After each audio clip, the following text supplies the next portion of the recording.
어느 교회에서 우리 교회와 마찬가지로 이웃사랑, 가족사랑 초청잔치를 열게 되었습니다.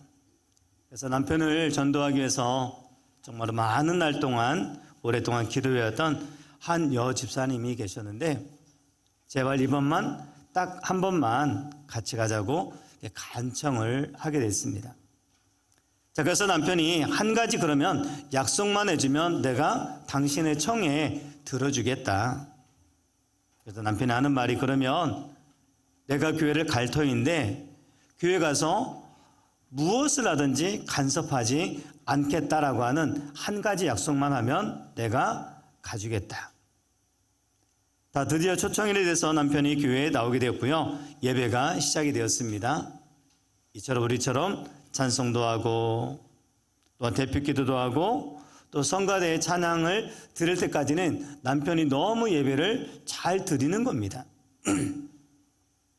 자, 근데 성경 봉독이 끝나고 목사님의 설교가 시작이 되자마자 눈이 감기기 시작하는 거예요. 자, 아내는 교회에 가서 어떤 일을 하더라도 간섭하지 않겠다라고 약속을 했기 때문에 하나님 제발 코만 골지 않게 해주십시오. 코 고는 소리만 들리지 않게 해주십시오라고 속으로 기도했습니다. 그런데 그 염려가 현실이 되고 말았습니다. 어느 순간 아내가 참다 못해가지고 남편이 옆구리를 쿡 찌릅니다. 아, 왜 그래? 간섭하지 않기로 해놓고선 자, 또다시 자기 시작합니다.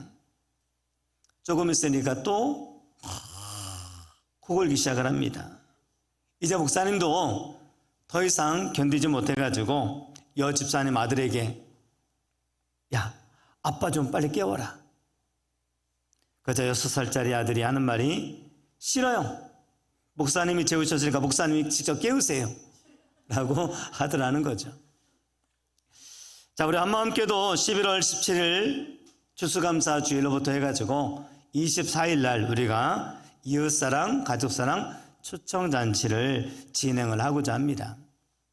자, 이번 교회에 나와서 주무실지라도 정말로 교회에 다니지 않는 이웃들 또한 그동안 우리 가족들을 초청해서 천국잔치에 참여하도록 우리가 함께 예배를 드리고자 합니다. 자, 그러면 우리가 믿지 않는 사랑하는 이웃들, 우리 가족들을 어떻게 초청을 해야 될까요? 어떤 마음을 가지고 그들을 초청해야 될까 할 때요. 그 첫 번째는 우리는 전도의 적극성을 가지고 천국잔치에 강권해서 초청해야 합니다. 자, 오늘 말씀해 보니까 예수님은 천국을 왕 되신 하나님이 베푸신 잔치로 비유하고 있습니다. 큰 잔치를 베풀어 놓았는데 그 잔치에 오겠다고 해놓은 사람들이 오지 않은 거예요. 여러분, 이것이 우리가 한두 번이 아니잖아요. 우리 가족들 가운데도 이웃들 가운데 갈게, 엄마 걱정하지 마, 갈게 해놓고 안 온 경우가 얼마나 많아요. 자, 그래서 주인이 뭐라고 말합니까? 23절입니다. 우리 같이 읽어볼게요. 시작. 주인이 종에게 이르되 길과 산울타리로 나가서 사람을 강권하여 데려다가 내 집을 채우라. 자, 여기서 강권하여라고 하는 말은요, 헬라어로 아난카소온이라고 하고요, 영어로는 트위스트 암이라고 이야기합니다. 이것은 팔을 비틀어서라도 데려오라는 뜻이에요. 자, 그러나 이 말을 문자적으로 실천할 어리석은 사람은 없는 겁니다.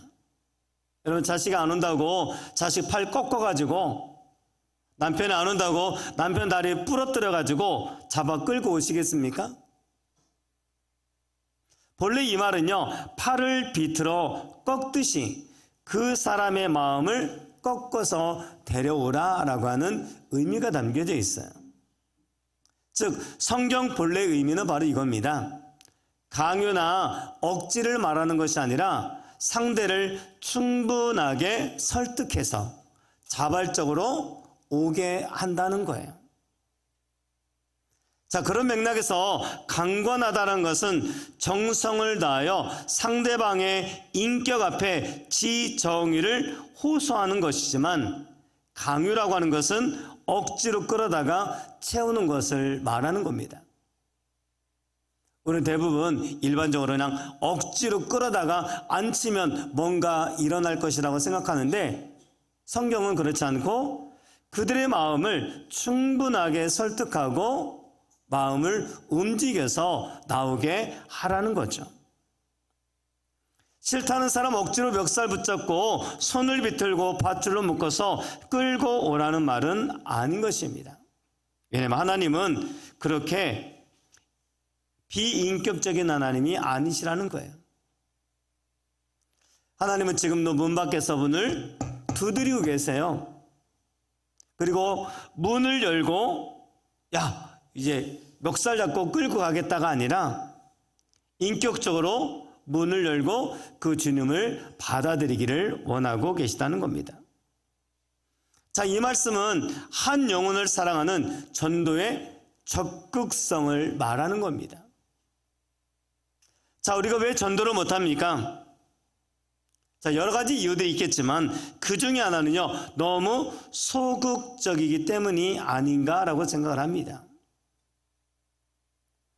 1982년 일본 NHK 방송에 여론조사에 있었던 질문 하나를 주목할 필요가 있습니다. 당신이 지금 종교를 믿는다면 어떤 종교를 믿겠습니까? 라고 하는 질문이었습니다. 이 질문에 대한 36%의 사람들이 나는 기독교를 믿겠다라고 대답을 했습니다. 자, 그런데 30년이 지난 일본의 기독교 인구가 얼마나 되는지 아십니까? 0.5%. 여러분, 무엇이 문제일까요? 기독교를 믿겠다고 했던 35.5%의 그 사람들은 도대체 어디에 간 것입니까? 일본 목사님들의 솔직한 고백에 의하면 그 이유는 너무나도 단순합니다. 우리는 한국 교회 성도님들처럼 열심을 가지고 전도할 수가 없습니다. 그렇다면 열심을 다해서 전도할 수 없는 이유가 무엇이었던 것일까요? 그것은 바로 이렇습니다. 우리는 이웃의 사생활을 침범하는 것을 원치 않습니다. 자, 이게 이유라는 거예요. 전도할 때 상대방의 감정을 해치고 싶지 않고 상대방과의 관계를 깨고 싶지 않고 혹시나 그것들이 깨어질까 봐 두려워서 전도하지 못한다는 겁니다. 재미있는 예가 한 가지가 있습니다. 현재 일본 교회의 문제를 풍자한 이야기인데요. 어느 날 일본 교회 앞집 사람이 교회에 새로운 네온사인 십자가가 붙여진 것을 본 거예요. 그런데 밤마다 그것이 눈에 거슬리는 겁니다. 그래서 교회에 찾아와서 도대체 당신들이 설치한 저 네온사인 때문에 내 눈이 너무너무 피곤하고 신경 쓰여서 못 살겠다라고 하니까 그 다음날 교회는 상의하고 그 십자가를 떼어버렸다고 그래요. 물론 교회가 세상 사람들과 소통하지 않는 것도 문제이죠. 하지만 교회가 너무 사람들의 입장만을 고려하는 그 태도도 문제더라는 겁니다. 너무 상대방만 생각하다 보니까 복음을 전하다가 안 되면 쉽게 포기해버리는 경우가 많더라는 것이죠. 자, 특별히 우리 남편들이 아유, 당신이나 잘 믿어. 당신이 잘 믿으면 당신 천국 갈 때 치맛자락 잡고 천국 따라가면 되지. 나중에 시간 되면 갈게. 치맛자락 붙잡고 천국에 갈 수만 있다면 얼마나 좋을까요? 나중에도 기회가 있을 수 있다면 얼마나 좋을까요? 우리는 가족 구원에 대해서 너무 소극적이고 너무 너그럽다는 사실이에요. 그러다 보니 전도를 잘하지 못해요. 상대방의 마음을 상하게 하고 싶지 않고 그 좋은 관계를 깨고 싶지 않은 거예요. 그냥 그 사람이 교회에 나오지 않아도, 내 자녀가 교회에 나오지 않아도 별 불편함이 없기 때문에 지금 그들의 모습으로 살아도 괜찮다는 거죠. 오늘 성경을 보십시오. 주인이 큰 잔치를 베풀고 많은 사람들을 청해 놓았습니다.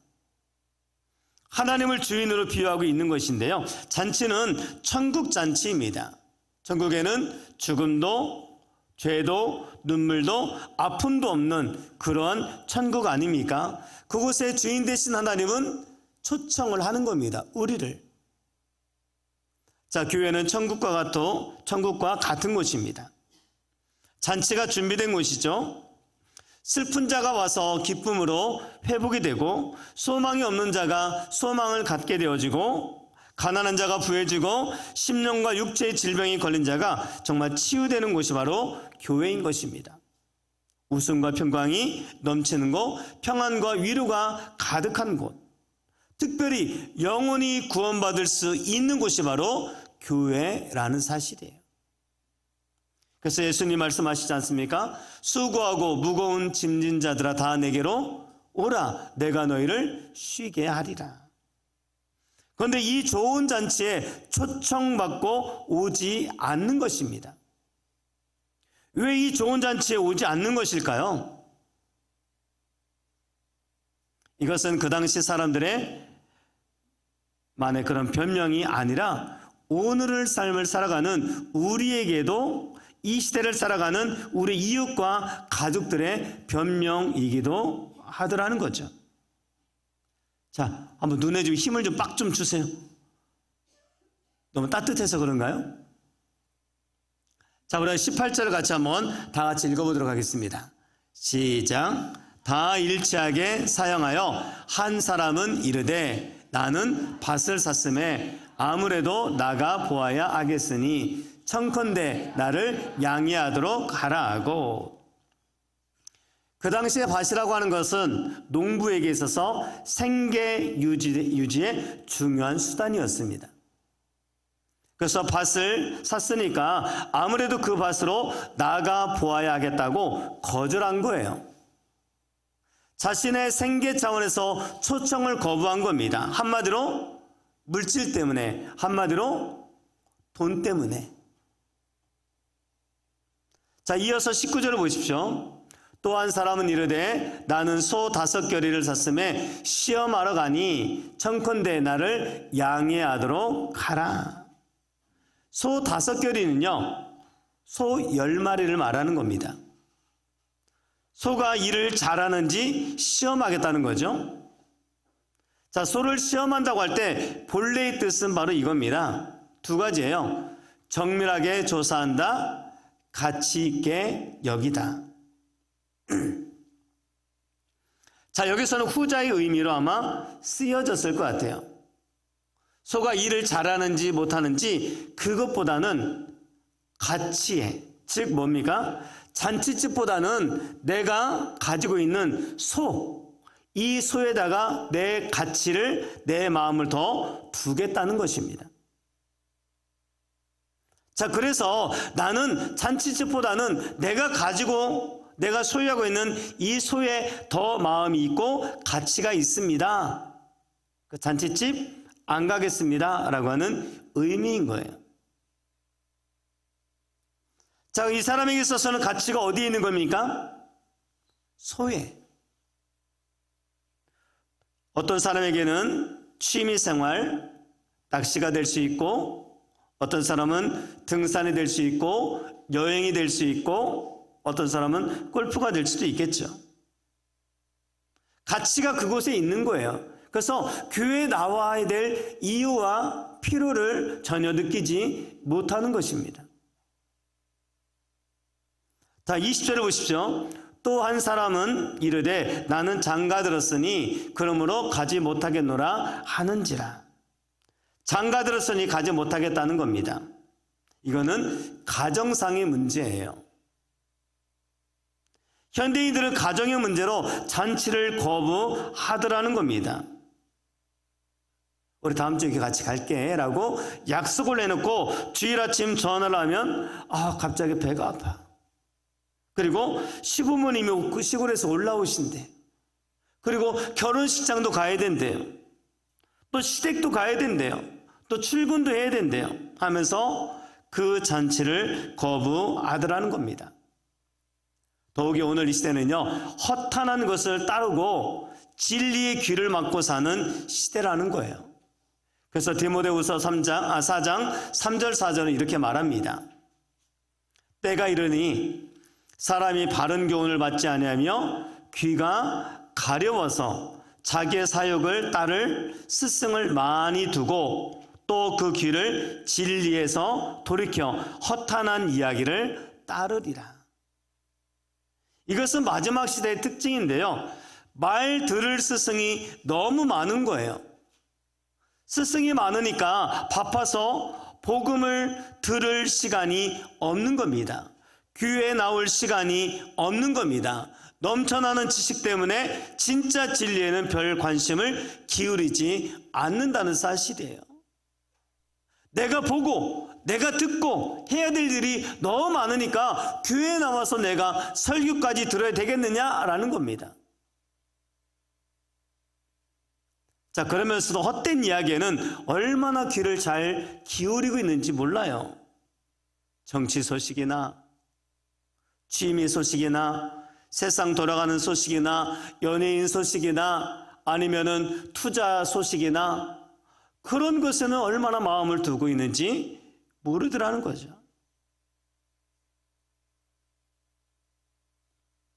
그런 사람들 향한 예수님의 명령은 무엇입니까?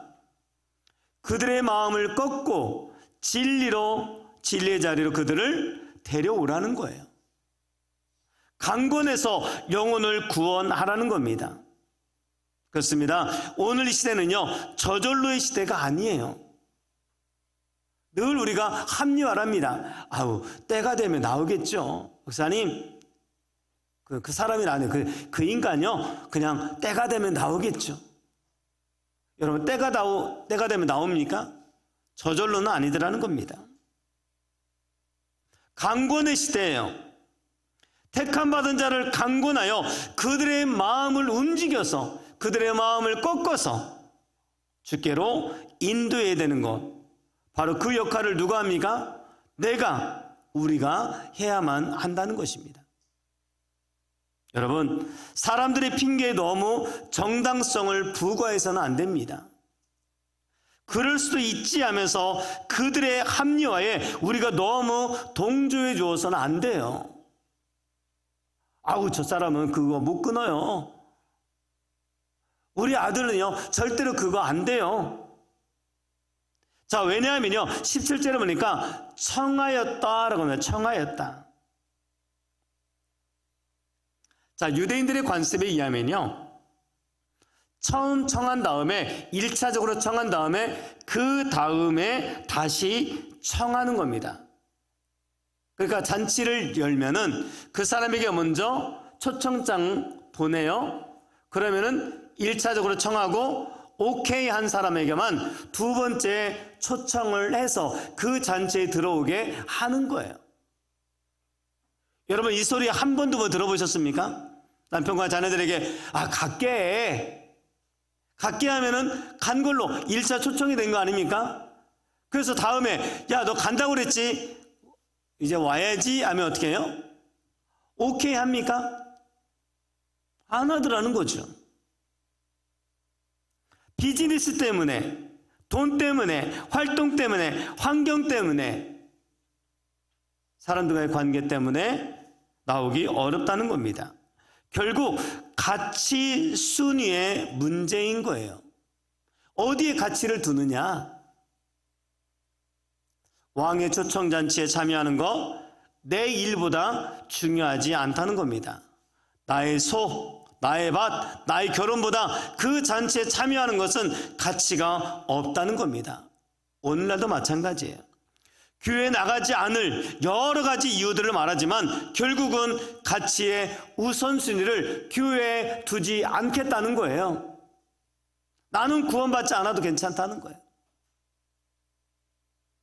현대인들은요, 자신이 추구하는 가치의 순위는 친구, 이웃, 여가, 돈, 권력, 학력에 다 집중하고 있더라는 겁니다.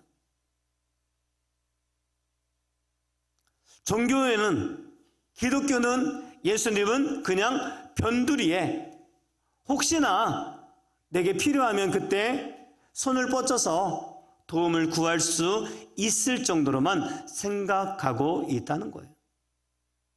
그래서 젊은이일수록 가난한 성도가 많아요. 가난한 성도. 가난한 성도가 뭐냐? 거꾸로 해보시기 바랍니다. 안 나가 성도. 교회 안 나간다는 거죠. 교회가 왕의 잔치집이 아니라는 겁니다. 왕과 같이 어울릴 수 있는 웃음과 풍요가 있는 잔치집이 아니라는 겁니다. 그런데 우리는 그것에 대해서 너무나 쉽게 포기하고 있더라는 거예요. 특별히 가족을 전도하는 것에는 더더욱 포기하면 안 되는 것입니다. 사업도, 전도도, 자녀도, 가정 행복도 포기해버리면 아무것도 이룰 수가 없는 겁니다. 자, 예수님께서 우리에게 이렇게 말씀하십니다.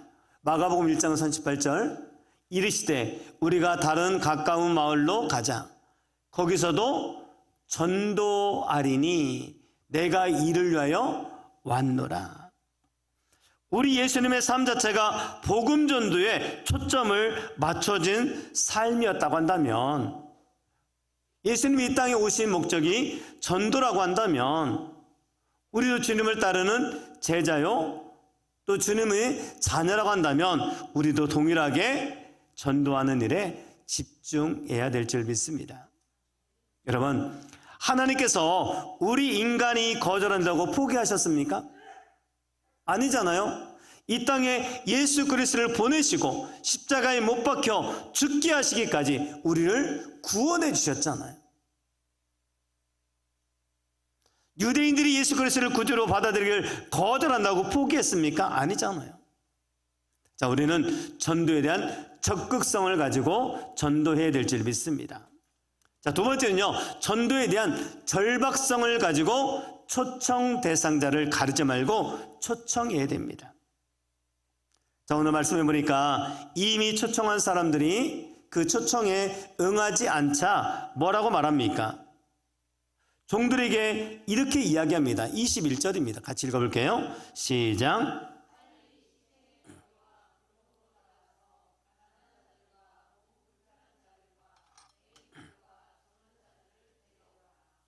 자, 빨리 나가서 초청하라는 겁니다. 전도의 절박성을 이야기하는 거예요. 자, 이 사람들은 본래 초청 대상자에서 선정되지 않았던 사람들입니다. 이들은 유대인이 아니라 다 이방인들입니다. 그런데 주인은 빨리 가서 이들을 잔치에 참여시키라고 말하고 있는 거예요. 이것은 바로 절박성을 가지고 천국 잔치에 이 사람 저 사람 초청자를 구별하지 말고 다 빈자리를 채우라고 말씀하고 있다는 거죠. 자, 우리가 전도하고 초청할 때 이러한 절박성이 있어야 되는 거예요. 내 아들이 죽어가는데 공부가 우선입니까? 우선 살리는 것이 문제잖아요. 내 남편이, 내 아내가 죽어가는데 돈이 문제입니까? 우선 살려야 되는 거 아닙니까? 그래서 잔치가 끝나기 전에 그 잔치 자리에 그 사람을 채워야 되는 거예요. 마지막일 수 있습니다. 심판일 수 있고 마지막 결산일 수 있습니다. 끝나버리면 아무런 소용이 없습니다. 마찬가지로 전도에도요, 때가 있어요. 예수 믿고 구원받으라고 하면 지나가는 바람 소리로 듣는 사람들이 있습니다. 콧방귀 뀌는 사람들이 있습니다. 소돔과 고모라 사람들처럼 노아의 홍수의 그 시대의 사람들처럼 듣지가 않습니다. 아니 이렇게 좋은데 이 좋은 세상에 무슨 천국이냐? 이 세상이 천국이지 무슨 지옥이 있고 천국이 있느냐? 다 죽으면 끝나지. 여러분 죽음으로 끝나면 얼마나 좋을까요? 그런데 그렇지 않다는 거죠. 죽음 이후에는 지옥과 천국이 바로 우리가 가야 될 장소라는 거예요. 제2차 세계대전 때 일본 히로시마에 원자폭탄이 떨어질 것을 이야기합니다. 한참 2차 세계대전이 이루어질 때 비행기에서 삐라가 뿌려지게 됩니다. 히로시마 시민들이여 여러분들이 경고합니다. 모든 시민은 8월 6일 아침 8시까지 50리 밖으로 다 대피하십시오. 이번 투하될 폭탄은 신형 원자폭탄입니다. 그런데 사람들은 아이고 웃기고 있네 공갈이지. 설마 무슨 일이 있으려고? 우리가 지금 이기고 있는데? 대부분의 사람들은 무서운 경고를 받고도 꼼짝달싹하지 않았다고 합니다. 1945년 8월 6일 아침 8시 15분 1329기 폭격기가 히로시마 상공에 나타나 상공을 두어 번 선회하더니 낙하산에 매달린 시커먼 물체 하나를 떨어뜨리고 사라져버리고 말았습니다. 수십만의 히로시마 시민들은 죽음 몇 초 직전 숨막히는 상황에도 그 공포를 전혀 눈치채지 못했던 겁니다. 오히려 구경꾼처럼 낙하산 하나 떨어지네. 방공호 속에서 근심 어린 눈으로만 쳐다보았습니다. 순간 햇빛보다 수천 배나 되는 강한 빛이 온 시가지를 휘감았고요. 상상도 못할 대폭발음이 지책을 뒤흔들고 거대한 불기둥과 버섯구름이 하늘 높이 치솟아 오르게 되었습니다. 이후 사람들은 비참하게 죽어갔습니다. 히로시마 사람들은 3일간의 기회와 대피하여 생명을 구하라는 경고를 외면한 채 순식간에 30여만 명이나 되는 생명과 재산이 잿더미로 변하고 말았던 것이죠. 노아의 홍수 때도 그랬습니다.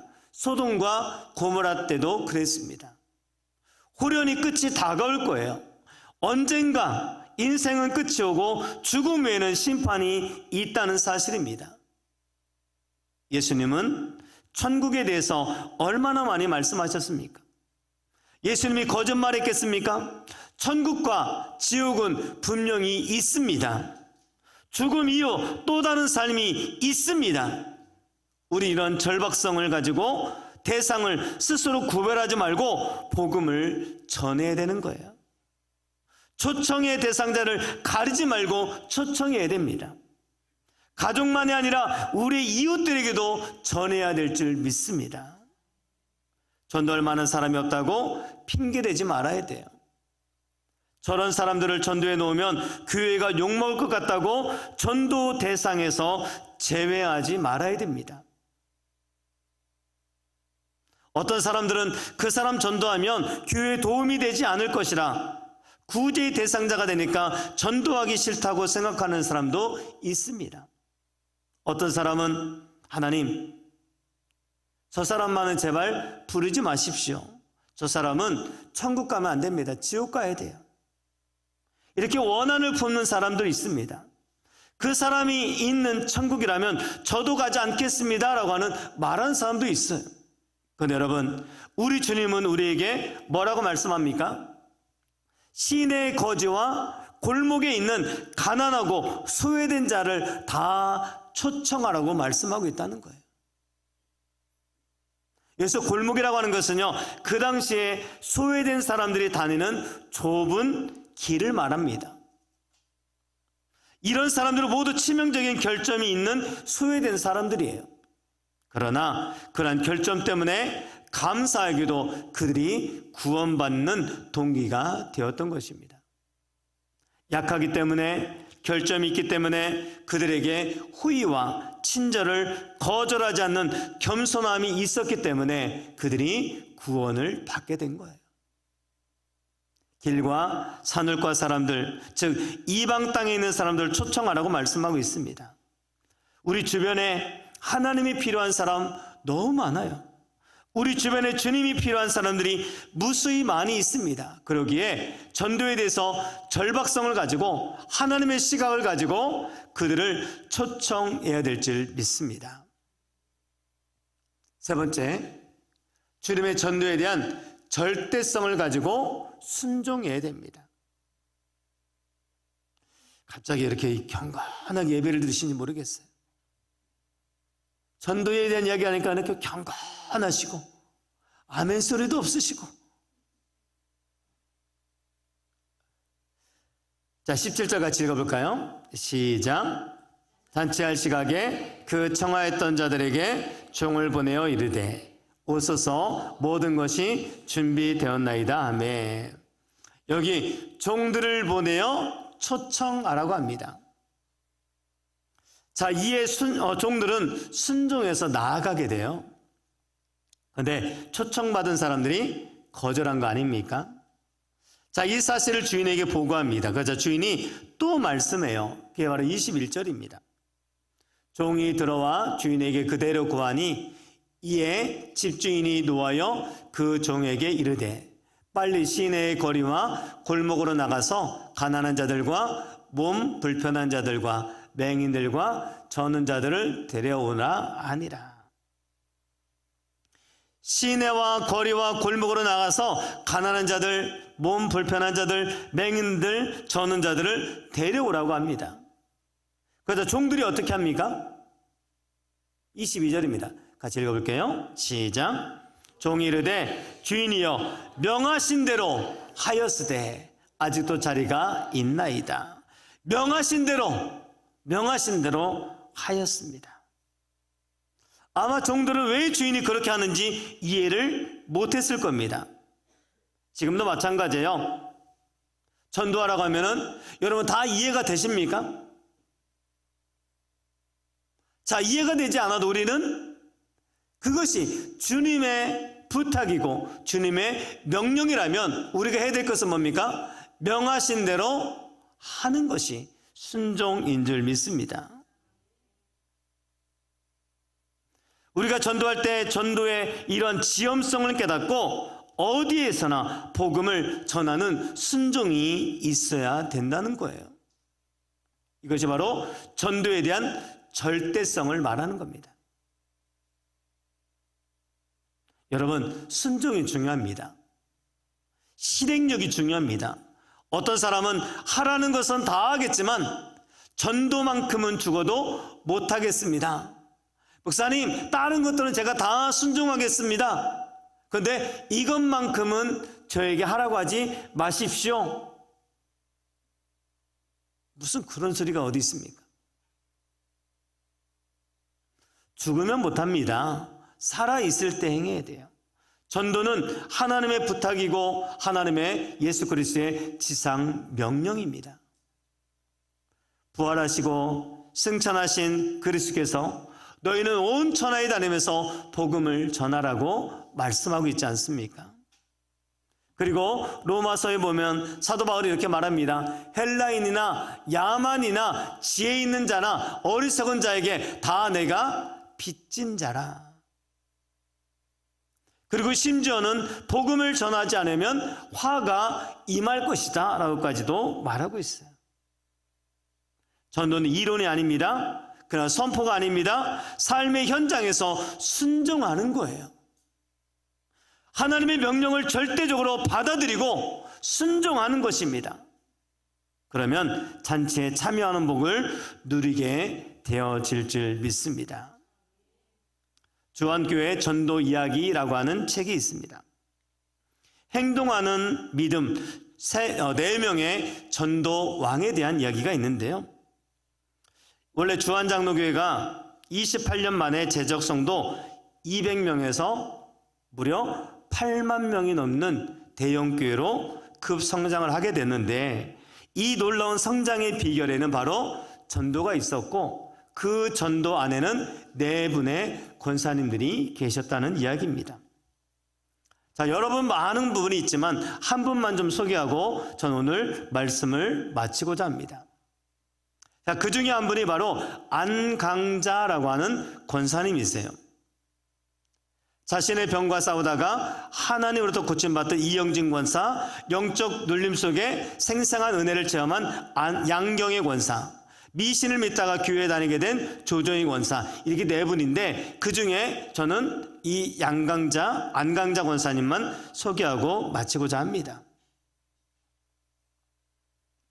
자, 이분이 전도에 대한 사명을 가지고 그 주안역에 나가서 복음을 전하게 됐습니다. 그런데 한 청년을 붙잡고 전도합니다. 예수 믿으세요? 아무런 반응이 없습니다. 또 쫓아가서 청년 붙잡고 예수 믿으셔야 됩니다. 구원받지 못하면 죽으면 지옥 갑니다. 그러다 청년이 돌아서서 이 권사님의 얼굴을 가격했습니다. 코피를 흘리면서 쓰러집니다. 이 청년은 분에 못 이겨서 다시 돌아와서 이 권사님의 얼굴을 구둣발로 밟고 다시 돌아갑니다. 역 주변의 상인들이 이 권사님이 너무 안타까워서 택시를 태워 보냅니다. 저 인간 상대하지 마라, 깡패다. 자, 일주일에 근데 그 청년으로부터 사과의 전화가 왔습니다. 지금까지 수없는 사람을 때리면서 살아왔지만 아무 일도 없었는데 제가 아주머니를 때리고 난 다음 그날부터 저는 밤마다 땅바닥에 쓰러져 있는 아주머니 얼굴이 제 눈앞에 어른거려서 일주일 동안 한숨도 자지 못했습니다. 저를 용서해 주시고 저도 아주머니가 믿는 그 예수님을 믿으면 되겠습니까? 그 예수님을 믿고 싶습니다.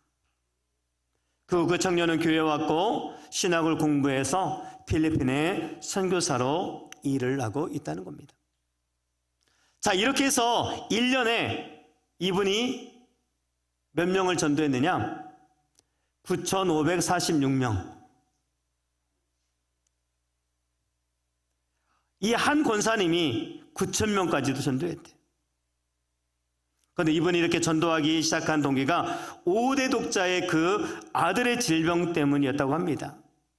5대 독자가 호흡기 질환으로 고생하고 있는데 유명한 의사를 다 찾아다녀보아도 아무런 소용이 없었다는 거예요.